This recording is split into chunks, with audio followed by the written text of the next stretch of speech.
अच्छा, ये जो शब्द है डिसिप्लिन या अनुशासन, क्या ये सिर्फ एक शब्द है या ये वो ताकत है जो किसी की पूरी जिंदगी को पलटकर रख सकती है? आज हम इसी सवाल का जवाब ढूंढेंगे ऋतिक की कहानी के जरिए। एक ऐसा नौजवान जो अपनी जिंदगी में बिल्कुल खोया हुआ महसूस कर रहा था, लेकिन फिर उसे मिली एक किताब जिसने उसे अटूट अनुशासन का रास्ता दिखाया। हम सब ने कभी ना कभी ऐसा महसूस किया है ना? जैसे जिंदगी बस चल तो रही है, लेकिन किसी खास मंजिल की तरफ नहीं जा रही। दिन हफ्तों में बदल जाते हैं, हफ्ते महीनों में, और लगता है कि हम जहां थे आज भी वहीं के वहीं खड़े हैं। तो ऋतिक इसी फीलिंग का एक जीता जागता उदाहरण था। दिल्ली के एक छोटे से फ्लैट में अकेला रहता था, नौकरी ऐसी थी जिसमें कोई मजा नहीं था, और अंदर ही अंदर उसे यह एहसास खाए जा रहा था कि वो अपनी जिंदगी में कुछ बड़ा नहीं कर पा रहा। और रातें वो तो बस फोन की स्क्रीन पर उंगलियां फिराते फिराते निकल जाती थीं। फिर एक रात ऐसे ही बिस्तर पे लेटे लेटे उसकी नजर एक किताब के रिव्यू पे पड़ी, हाउ टू बी डिसिप्लिन्ड। पहले तो मन में आया, अरे ये सब तो कहने की बातें हैं, लेकिन कहीं अंदर एक आवाज आई कि शायद यही वो चीज है जिसकी उसे इस वक्त सबसे ज्यादा जरूरत है। उसने बिना ज्यादा सोचे तुरंत किताब ऑनलाइन ऑर्डर कर दी। 3 दिन बाद किताब उसके हाथ में थी, और जैसे ही उसने पहला चैप्टर खोला, मानो उसकी जिंदगी का भी एक नया चैप्टर शुरू होने वाला था। पहला और सबसे जरूरी सबक था एक साफ दिशा तय करना, एक मंजिल बनाना। और बस यहीं पे ऋतिक को अपनी सबसे बड़ी गलती समझ में आई। वो हमेशा बड़े बड़े सपने देखता था, जैसे एक दिन अपनी कंपनी शुरू करूंगा या डिजिटल मार्केटिंग का एक्सपर्ट बनूंगा। लेकिन ये सपने बस हवा में थे, ख्याली पुलाव जैसे, जिन्हें हकीकत में बदलने का कोई रोड मैप ही नहीं था। और फिर किताब की इस एक लाइन ने उसे अंदर तक झकझोर कर रख दिया। अगर तुम्हें यही नहीं पता कि तुम जा कहां रहे हो, तो तुम वहां कभी पहुंच ही नहीं पाओगे। ये उसके लिए एक वेकअप कॉल जैसा था। बात तो सही थी, अगर मंजिल ही पता नहीं तो सफर किस काम का। उसे समझ आ गया कि अब बड़े बड़े सपनों से आगे बढ़कर ठोस लक्ष्य बनाने का वक्त आ गया है। उसने अपनी नोटबुक उठाई और शायद जिंदगी में पहली बार ऐसे लक्ष्य लिखे जिन्हें सच में नापा जा सकता था। 6 महीने में 10 किलो वजन घटाना, 3 नए मार्केटिंग कोर्स पूरे करना, हर महीने 5 किताबें पढ़ना। और इस पूरी प्रोसेस में उसे ये भी एहसास हुआ कि अनुशासन सिर्फ करियर के लिए नहीं होता, बल्कि रिश्तों के लिए भी उतना ही जरूरी है। लेकिन देखो, सिर्फ लक्ष्य बनाना ही तो काफी नहीं होता, है ना? उन्हें हासिल करने के लिए एक ढांचे की, एक सिस्टम की जरूरत पड़ती है। और यहीं से किताब का दूसरा सबक शुरू हुआ, एक रूटीन बनाना। ऋतिक की जिंदगी कह सकते हैं कि हमेशा से ही बेतरतीब रही थी, लेकिन अब उसने एक रूटीन बनाया। सुबह 6 बजे उठना, फिर एक्सरसाइज, फिर काम और पढ़ाई के लिए एक तय समय। ये एक कमाल का बदलाव था। जहां पहले दिन बिखरे हुए और अस्त व्यस्त थे, अब वहां एक स्ट्रक्चर था। जहां पहले वीकेंड्स का कोई अता पता नहीं होता था कि कब गुजर गए, अब वहां सीखने और आराम के बीच एक बहुत अच्छा बैलेंस था।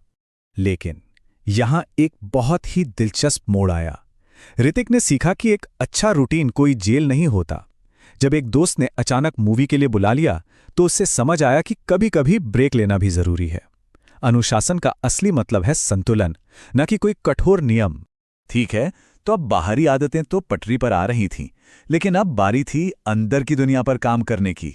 और अनुशासन की असली परीक्षा यही होती है, अपने मन को अपनी इच्छाओं और आवेगों पर काबू पाने के लिए ट्रेन करना।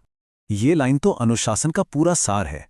ऋतिक के लिए इसका मतलब था सोशल मीडिया पर स्क्रॉल करने की जो चंद मिनटों की इच्छा है और एक सफल करियर बनाने का जो बड़ा लक्ष्य है, इन दोनों के बीच चुनाव करना। उसके सामने भी कई लालच आए, जैसे दोस्तों के साथ देर रात तक पार्टी करना, लेकिन उसने अपने बड़े लक्ष्यों को चुना। तो सवाल यह है कि उसने खुद को कंट्रोल कैसे किया? बस इस एक पावरफुल सवाल से। जब भी कोई ध्यान भटकाने वाली चीज सामने आती, वो खुद से पूछता, क्या ये काम मुझे मेरे बड़े लक्ष्यों के करीब ले जाएगा या उनसे और दूर? ये छोटा सा सवाल उसकी ढाल बन गया।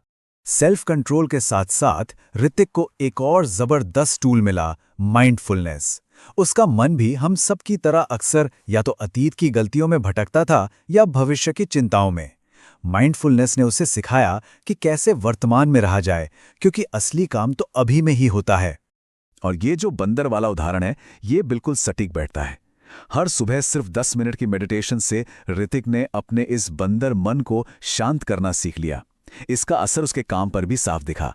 अब वो प्रेशर में भी ज्यादा शांत रहता था और बेहतर फैसले लेता था। अनुशासन का रास्ता ना कोई सीधी सड़क नहीं है। इस पर मुश्किलें भी आती हैं और असफलताएं भी। तो किताब का अगला सबक शायद सबसे जरूरी था, गिरकर उठना और अपनी गलतियों से सीखना। और ऋतिक को एक बहुत बड़ा झटका लगा। ऑफिस में एक बड़ा जरूरी प्रोजेक्ट जिस पर उसने दिन रात एक कर दिया था, वो बुरी तरह फेल हो गया। उसे खुद पर इतना गुस्सा आया, उसे लगा कि उसकी सारी मेहनत पानी में चली गई। लेकिन फिर किताब ने उसे एक नया नजरिया दिया जिसने उसकी पूरी सोच बदल दी। असफलता अंत नहीं है, ये तो सफलता की तरफ जाने वाली सीढ़ी का एक पायदान है। उसने महसूस किया कि फेलियर कोई फाइनल फैसला नहीं है, बल्कि सीखने का एक मौका है।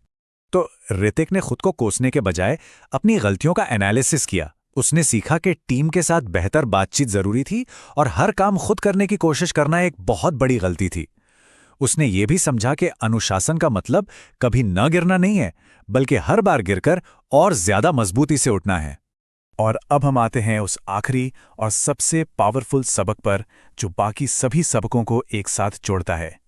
ये वो गोंद है जो अनुशासन की पूरी इमारत को मजबूती से खड़ा रखता है। बस यही है अनुशासन का असली राज। मोटिवेशन तो आता जाता रहता है, लेकिन जो चीज़ असल में बदलाव लाती है वो है हर दिन कोशिश करना, खासकर उन दिनों में जब बिल्कुल मन न करे। असली लड़ाई तो रोज सुबह बिस्तर से उठने की ही है। ऋतिक की कहानी हमें यही तो सिखाती है। उसका जो ट्रांसफॉर्मेशन था वो किसी एक दिन के चमत्कार से नहीं हुआ। ये उन हजारों छोटे छोटे फैसलों का नतीजा था जो उसने हर दिन लिए। देर रात पार्टी न करने का फैसला, सुबह जल्दी उठने का फैसला और असफलता के बाद भी हार न मानने का फैसला। और अंत में ऋतिक को सबसे बड़ी बात यह समझ आई, अनुशासन कोई मंजिल नहीं है कि एक बार पा लिया और काम खत्म हो गया। नहीं, ये तो एक कभी ना खत्म होने वाली यात्रा है, खुद को हर दिन थोड़ा और बेहतर बनाने की। तो ऋतिक की कहानी सुनने के बाद सवाल ये नहीं है कि कोई अपनी पूरी जिंदगी एक दिन में कैसे बदले।